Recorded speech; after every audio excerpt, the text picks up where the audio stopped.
তুই যে এসছিস তোর শাশুড়ি মা জানে তো? হ্যাঁ মা, বলে এসেছি আমি কটা দিন থেকে তারপরে যাব। তোমরা যেন কোথায় যাচ্ছ যাও, আমি কটা দিন একাই থাকবো। রিয়া, তুমি এখানে কিছুদিন থাকবে? কিছু মনে করো না রিয়া, আমি আমার বাড়িতে তোমাকে একা রেখে দিয়ে যেতে পারবো না। মা, বৌদি এসব কি বলছে? এটা তো আমারও বাড়ি, আমার কি কোনো অধিকার নেই এখানে থাকার?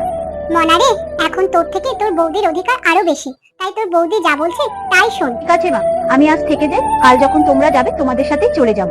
যাই একটু ফ্রেশ হয়ে নি মা, ঘরে গিয়ে একটু রেস্ট করি।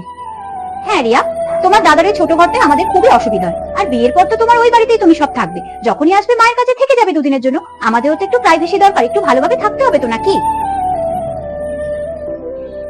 মা, আমার ঘরটাও আমি আর পাবো না, ওটা তো আমার ঘর ছিল। দাদার বিয়ে হয়েছে, ওই ঘরটাতে তো দাদার থাকতে অসুবিধা হয়, তখন একা ছিল।